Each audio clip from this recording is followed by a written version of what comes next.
Olá, seja muito bem-vindo. Você está em TV, TV de Veja.com e hoje, direto ao ponto comigo, Aécio Neves, ele que é senador, o presidente do PSDB e que é o homem que lidera aí uma multidão que diz não para este governo. Tudo bem, senador? Joyce, alegria enorme estar aqui com você.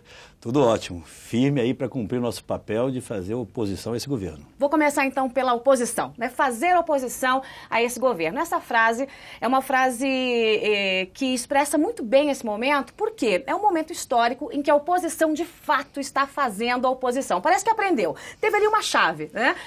Eu me lembro que numa conversa recente, até mesmo com o senhor e depois com o ex-presidente Fernando Henrique Cardoso, eu fiz essa pergunta: por que a oposição, né, faz aquela oposição mais ou menos? E o ex-presidente me disse o seguinte: a gente não sabia fazer oposição, porque quando a gente fazia, a gente não tinha a chance de ganhar, mas agora a gente tem, é outro momento.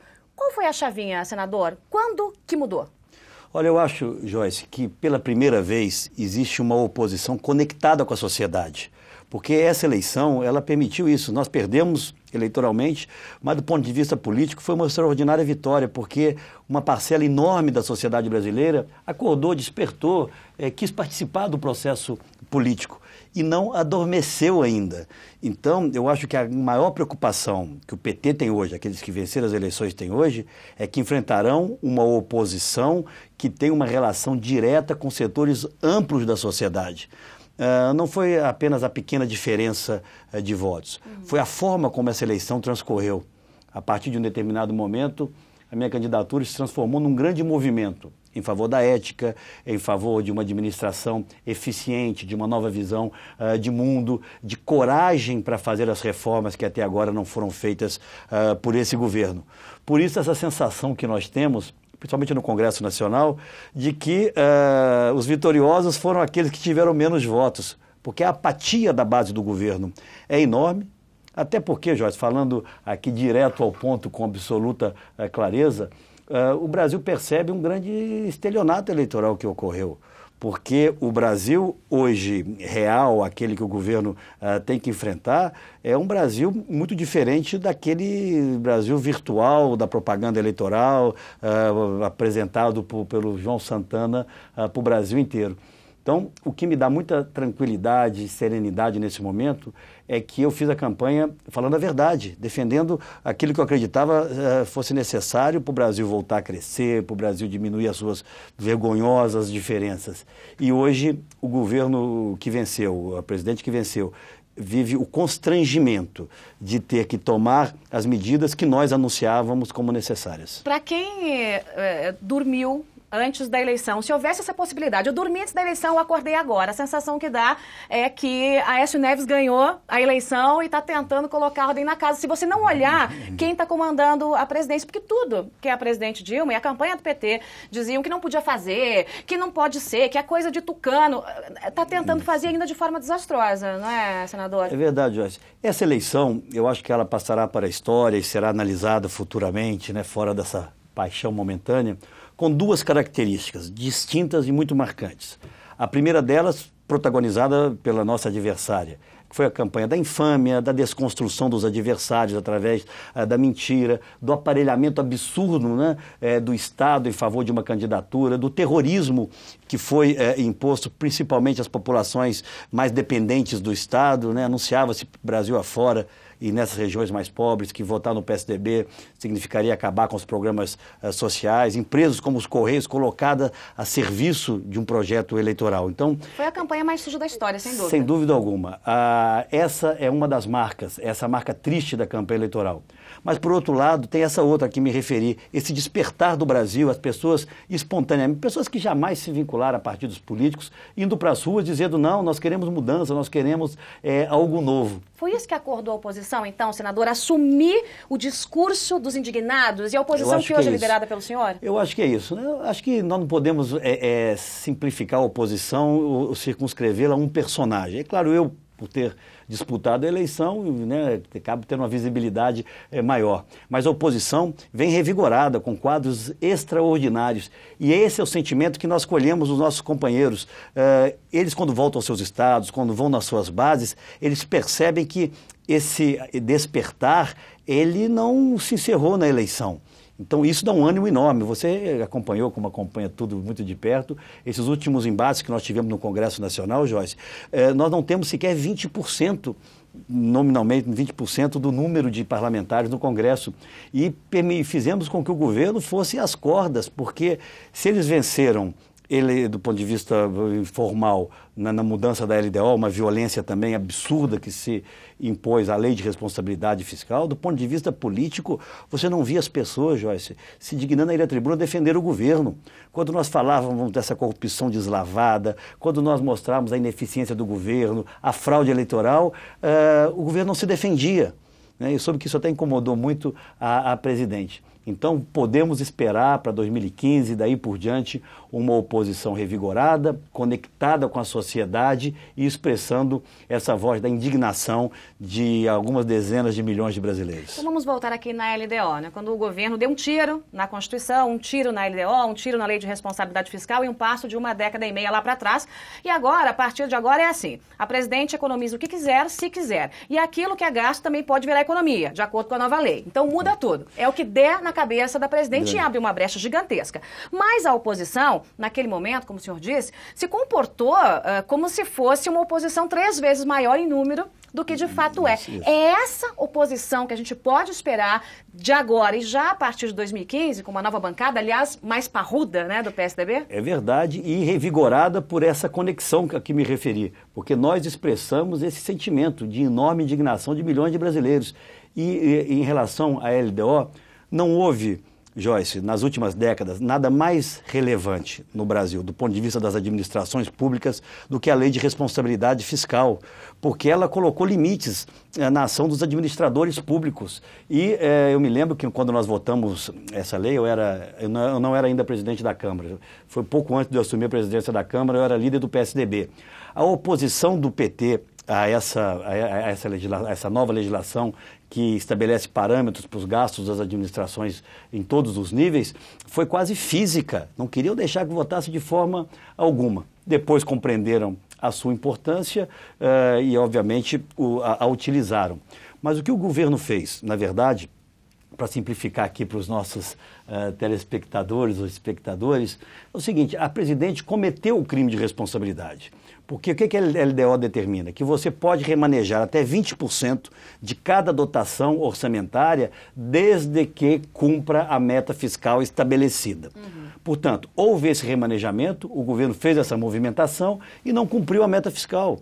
Então, o presidente incorreu em crime. O que significou, simplificando aqui essa história, essa aprovação? A base do governo anistiou a presidente da República do crime de responsabilidade cometido. À custa de quê? Daquela velha prática que nós conhecemos, distribuição de cargos públicos, de ministérios, de espaços de poder. E as emendas. É isso aí. E as emendas. O senhor fez um discurso muito duro, dizendo que cada parlamentar que votar a favor disso tem um preço, R$748 mil. Porque é inimaginável, inclusive, que a base de governo, que os líderes do governo aceitassem isso. Porque o que ocorreu? O presidente publica um decreto dizendo: só liberaremos esse valor de emendas se os senhores votarem essa proposta. Porque agora nós podemos estar sujeitos amanhã, numa outra votação que interessa ao governo, o presidente dizer: olha, essa aqui vale R$200 mil ou vale R$500 mil. Que o governo tivesse feito isso já era uma violência enorme. Mas a base de sustentação do governo aceitar isso, não devolver esse decreto, né, é algo humilhante, como você colocou, para o Congresso Nacional. E foi o que, infelizmente, aconteceu. Nenhuma presidente no período democrático brasileiro, nenhum presidente assumiu um mandato tão fragilizado, tão refém da sua base de apoio como assume a presidente Dilma. Agora vem cá, senador. Essa oposição tão dura em relação à LDO não foi tão dura assim em relação à escolha de Vital do Rego para o Tribunal de Contas da União. É bem verdade que há uma maioria que é do governo, mas as sabatinas mais parecem uma conversa de compadres, uma casa de chá das 5. Por que isso não muda? O que acontece? E teve algum acordo para que Vital do Rego fosse indicado para o Tribunal de Contas da União? Quer dizer, para não ir um tão ruim, vai um mais ou menos? Olha, existiam outras candidaturas colocadas, uma inclusive do PT. Né? E houve um entendimento em torno da candidatura de Vital por parte da base do governo e nós não tínhamos número realmente para indicar um outro nome. Mas você colocou, Joyce, um ponto aqui que tem sido uma preocupação permanente nossa, não apenas para o Tribunal de Contas, mas em especial para os tribunais superiores, que são as sabatinas. As sabatinas no Brasil hoje, na Comissão de Justiça, e eu participo da Comissão de Constituição e Justiça, elas têm se transformado quase que sessões homologatórias e algumas delas até de homenagens ao sabatinado. Nos Estados Unidos, por exemplo, as sabatinas para os membros da Suprema Corte demoram meses.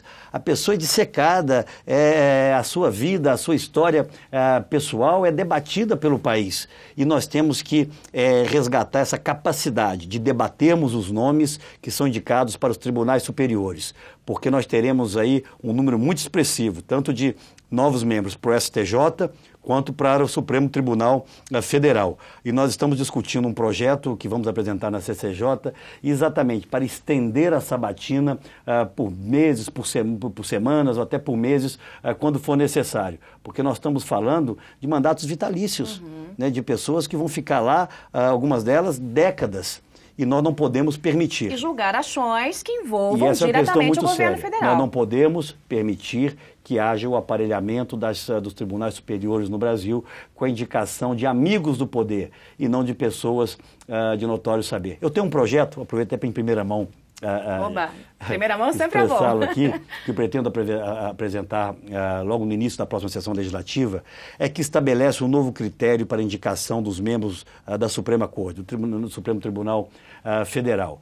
A nossa intenção é que seja nomeada pelo Presidente da República. Você não tira do Presidente da República essa prerrogativa, mas ele nomeia uma comissão de 7 membros de notáveis brasileiros, ou que já passaram pelo Supremo Tribunal Federal, ou que não passaram, mas que não sejam esses notáveis candidatos ao Supremo Tribunal Federal, que possam ali, depois de amplo debate, onde os candidatos possam inclusive se apresentar a esse conselho de 7 notáveis, que apresentaria uma lista tríplice ao Presidente da República ou ao Presidente da República, para que dessa lista fosse indicado aquele que seria sabatinado pelo Senado. Muito mais democrático. Com o objetivo de quê? De preservar a Suprema Corte, de garantir que nós vamos ter ali pessoas com notório saber jurídico, com uma história ilibada de vida e que não sirvam a governos quaisquer que sejam eles. Então esse acordo entre oposição e situação para a indicação de Vital do Rego foi para evitar um mal maior?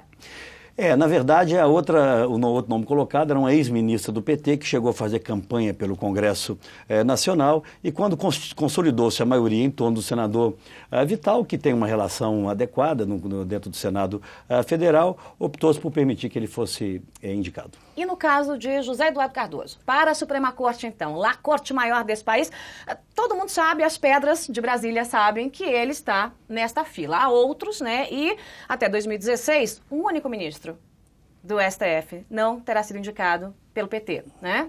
Por um governo petista que é Gilmar Mendes. Como é que vai funcionar ou como é que a oposição vai se comportar em relação à sabatina, por exemplo, de José Eduardo Cardoso? E qual é a sua opinião em relação a ele, para esse cargo especificamente? Olha, eu sempre tive, do ponto de vista pessoal, uma boa relação com a hoje ministro, né? Fomos colegas na Câmara Federal, mas o ministro tem assumido mais recentemente a posição que é conflitante com a possibilidade da ocupação de uma das vagas na Suprema Corte, que é de advogado do PT. Nós assistimos, inclusive, recentemente, ele assumindo a posição de defensor das contas do PT, algo que deveria ter sido feito pelo partido, inclusive mostrando uma familiaridade muito grande com a contabilidade do Partido dos Trabalhadores. E ele amanhã pode ser até surpreendido, nós estamos aí vivendo um processo grande de investigações feita pelo Ministério Público, feita pela Polícia Federal, com indícios, inclusive, de participação do tesoureiro do PT, e não me parece, nem que seja esse o papel do ministro da Justiça e tampouco do advogado-geral da União, que também veio na mesma direção de defender a contabilidade do PT, e muito menos de um ministro da Suprema Corte que lá na frente vai eventualmente estar votando matérias de interesse do partido ou do governo. Não cabe a mim, obviamente, indicar nomes, mas eu vejo uma contradição entre a posição que ele assume hoje, repito, de advogado do PT, com a de um juiz da Suprema Corte Brasileira. Petrolão. Ah, senador, cada dia uma agonia, né? A cada dia vem uma notícia, a gente acompanhou aí na semana passada o indiciamento de 36 pessoas, são na sua grande maioria executivos. O Ministério Público Federal veio e disse, olha, esses senhores faziam parte de um esquema de um propinoduto de roubo de dinheiro da Petrobras. É claro que não faziam sozinhos, né? Faziam parte desse esquema. Ainda chegará lá na Corte Maior desse país, onde estarão os nomes daqueles que têm foro privilegiado. Também, na semana passada, na sexta-feira, a gente acompanhou aí Graça Foster, né, lá no Valor Econômico, estampado no Valor Econômico, a notícia de que ela sabia. Quem contou? Uma ex-gerente da estatal que fez a denúncia. Primeiro contou a Sérgio Gabrielli, contou a Paulo Roberto Costa, contou a Graça Foster, os e-mails estão lá. Inclusive, eu gravei aí um vídeo sobre esse assunto, está aqui no site de Veja. E depois disso, o que acontece com ela? Ela é afastada. Sofreu ameaça de morte. Quer dizer... Uau, quanta coisa, hein? E no meio disso também, na semana passada, eu cheguei a rir, para não chorar, senador, com o relatório da CPMI, da Petrobras. É para chorar mesmo. É uma coisa absurda, né? Como é que o senhor enxerga todo esse esquema de corrupção, que é, sem dúvida, o maior da história moderna, não do Brasil, mas do mundo, né? E vem CPI em 2015, né? Para valer. É isso aí, Joyce. Se você se lembra que na campanha eleitoral... não foram poucas as vezes em que eu disse, né, olhando nos olhos da Presidente da República, que ela tinha ali uma oportunidade de pedir desculpa aos brasileiros pelo que se transformou a Petrobras. O maior símbolo do desenvolvimento brasileiro se transformou hoje num símbolo de corrupção para o mundo. A Petrobras, por muitos e muitos anos, levará, infelizmente, para todos nós, a pecha da empresa de petróleo ligada a, como você colocou, talvez o maior escândalo de corrupção da nossa era moderna, institucionalizado dentro da empresa. E por mais que hajam movimentações, e a gente percebe isso, de tentar limitar essas investigações, talvez com a caracterização apenas de uma ação de cartel, uma ação das empresas, enfim, sem a participação do governo, é incontrolável, Joyce, porque as denúncias são muito graves e as delações que vêm sendo feitas, elas vão cada vez mais apontando na direção de pessoas muito próximas desse governo. Então, eu não acho que haja possibilidade de controlar-se isso mais. Infelizmente, no Congresso Nacional, por maior que tenha sido o nosso empenho em instalar a CPMI, a base majoritária de sustentação do governo produziu um relatório pífio, um relatório, né? No momento em que os outros órgãos de controle, né, de Estado avançam nas investigações, o Congresso lava as mãos. Eu já anunciei, como presidente do PSDB, que nós já estamos recolhendo assinaturas para no início de fevereiro, início, portanto, da próxima sessão legislativa, nós possamos instalar uma nova CPMI. Com que expectativa? De que vai mudar a composição dela? Não, a composição mudará pouco. Mas os fatos novos que surgirão impedirá o Congresso Nacional de se manter alheio à realidade, a tudo que está acontecendo. Porque a nossa expectativa, pelo menos os indícios apontam nessa direção, é que nós teremos dentro de algumas semanas já a citação de nomes de políticos envolvidos, inclusive membros do próximo Congresso. Então é muito importante que você, que os cidadãos, que a sociedade brasileira continue acompanhando vigilante essas denúncias, enfim, essas investigações, e eu acredito que o Congresso Nacional poderá ter uma CPMI com uma responsabilidade maior do que essa última. Bom, o Brasil está investigando. Agora, não tem como segurar, como o senhor disse, nem na Suprema Corte, senador. Por quê? Porque na Holanda tem investigação, nos Estados Unidos tem investigação. De um jeito ou de outro, esse círculo vai se fechar. Ô, Joyce, e ainda voltando à questão da presidente da Petrobras, eu não tenho nada de pessoal contra a senhora Graça Foster, mas houve um caso muito grave, porque ela mentiu à CPMI. No momento em que, respondendo a uma indagação, disse que não tinha nenhuma notícia em relação ao pagamento de propina por parte dessa empresa holandesa a funcionários da Petrobras. O que nós tomamos conhecimento depois do depoimento dela na CPMI é que ela recebeu um ofício da empresa atestando que havia sim subornado membros da Petrobras. Agora vem essa nova notícia a qual você se referiu, de uma gerente da empresa dizendo que pessoalmente comunicou a presidente e a outros diretores da empresa sobre aquilo que vinha ocorrendo. E mais uma vez me parece preocupante a posição do ministro da Justiça, que é o comandante em última instância, da Polícia Federal, do ponto de vista hierárquico, que disse essa semana de que não pesa nenhuma dúvida em relação à atuação da atual direção da Petrobras. O depoimento, que precisa obviamente ser apurado, dessa gerente, atesta que ela comunicou à diretora atual e à presidente da Petrobras que existiu irregularidades em vários dos contratos da empresa. Há e-mails, né? E-mails. Então ela mostra os e-mails em que ela descreve o que está acontecendo, e-mails encaminhados para a própria Graça Foster. Então isso está lá, está publicado, ela vai ser ouvida esta semana aí pelos procuradores do Ministério Público Federal. O decente, senador, o senhor como senador da República, seria afastar imediatamente Graça Foster e a diretoria e abrir uma investigação profunda ali dentro? Olha, esse deveria ser o interesse do governo. Um governo que quer efetivamente apurar deveria sim tomar a iniciativa de afastar para apurar e até não comprovado nenhuma, irregularidade, que retornasse com essas pessoas, para não passar a sensação de que dentro da empresa busca se acobertar ou dificultar essas investigações. Mas essa é uma decisão da presidente da República, mas ela certamente será cobrada, e será muito cobrada se comprovadas essas denúncias mais recentes. O senhor acha que há um pouco de medo da oposição em falar um pouco mais firme, de falar um pouco mais dura sobre a possibilidade, eventualmente, de privatização da Petrobras? Ou isso parece aquela conversa assim que amedronta todo mundo?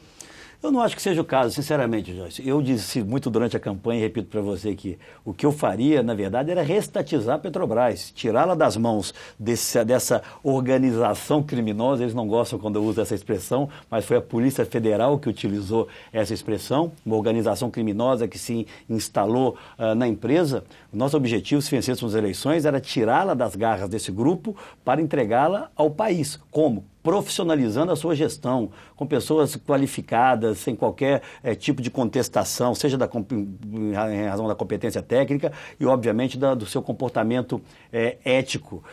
É muito curioso o que acharam que seria uma solução, criar uma diretoria, agora, vamos chamar assim, anticorrupção na Petrobras. Eu achei genial, assim, parece que é uma coisa de outro planeta. Basta você botar lá alguém corrupto, como alguns que foram nomeados, e acabou. Por isso, não me parece sincera essas demonstrações sucessivas de membros do governo de que querem ir a fundo nessas investigações. Agora, para a gente fechar essa questão de Petrolão e problemas envolvendo o governo, empreiteiras, logo que saiu a informação de que havia o Petrolão e a confirmação do Petrolão, já começou a se falar no Eletrolão e nas obras do PAC, porque a relação é uma relação quase que matemática, são as mesmas empresas, é o mesmo governo. Então, acontece aqui, mas não acontece ali, a oposição pretende colocar a colher nessa cumbuca, nesse angu de caroço, em tudo? Já estamos fazendo, nós estamos apresentando vários requerimentos de informação em relação a inúmeras obras, a começar pelas obras de maior volume de recursos, de hidrelétricas, obras na área de transportes, porque quem disse isso não é a oposição, foi um diretor, parte desse esquema de corrupção, na sua delação premiada e na audiência na Comissão Parlamentar de Inquérito, que afirmou que isso não se restringia à Petrobras. Eu acho, Joyce, eu tenho que ter, claro, e você há de compreender, uma cautela muito grande, né, para não ir além dos fatos que aí estão, mas o nosso papel é garantir que as instituições, Ministério Público, Polícia Federal em especial, tenham absoluta independência e liberdade para ir a fundo nessas investigações e nas suas derivações, porque eu acredito que nós teremos novidades no início do ano que não se restringirão à Petrobras. Concordo com você. A mesma lógica que orientou a nomeação dos diretores da Petrobras é factível, me parece razoável supor que foi a mesma lógica que orientou indicações em outras empresas públicas. Quando o senhor olha para essa bola de neve que virou esse esquemão de corrupção, quer dizer, tinha o mensalão, e nossa, o mensalão, e aí descobre-se o Petrolão, que é infinitamente maior que o mensalão, e quando você olha a maior empresa pública brasileira sendo sangrada, a sensação que me dá é que é um bando de canibais arrancando um pedaço, um naco, né, de um boi que foi muito gordo, mas que não é mais. Acho que alguém disse, não sei se foi o ministro Gilmar, mas alguém citou recentemente que, frente ao Petrolão, o mensalão deveria ser julgado pelo Tribunal de Pequenas Causas. Foi, né? O próprio Gilmar Mendes. Quando o senhor olha tudo isso, como brasileiro, senador, grande nome da oposição, o que o senhor sente? Que sentimento tem aí dentro? É vergonha, indignação? É o mesmo que milhares de pessoas que estão nos ouvindo têm, de indignação e ao lado disso de perplexidade. Porque eu confesso a você aqui, Joyce, nós recebíamos denúncias sucessivas dessas irregularidades, muitas feitas por funcionários, por servidores extremamente corretos da própria Petrobras, envergonhados com aquilo que se transformou a empresa, mas nós não podíamos imaginar, nem nós, a dimensão, a institucionalização desse esquema. Na verdade, instituiu-se dentro da Petrobras um núcleo para, aumentando o preço das obras, permitir a sustentação de um projeto de poder. É isso que é extremamente grave. E nós denunciamos isso durante toda a campanha. Aquilo que eu disse que era possível, talvez ainda na campanha, a presidente fazer, que era pedir desculpas aos brasileiros pela dimensão daquilo que vem ocorrendo na empresa, já comprovado, não há mais espaço sequer para pedido de desculpas. Estou conversando com o senador Aécio Neves, ele que é do PSDB, é presidente do partido, grande nome da oposição, e a gente volta em instantes para a segunda parte da entrevista. Não sai daí.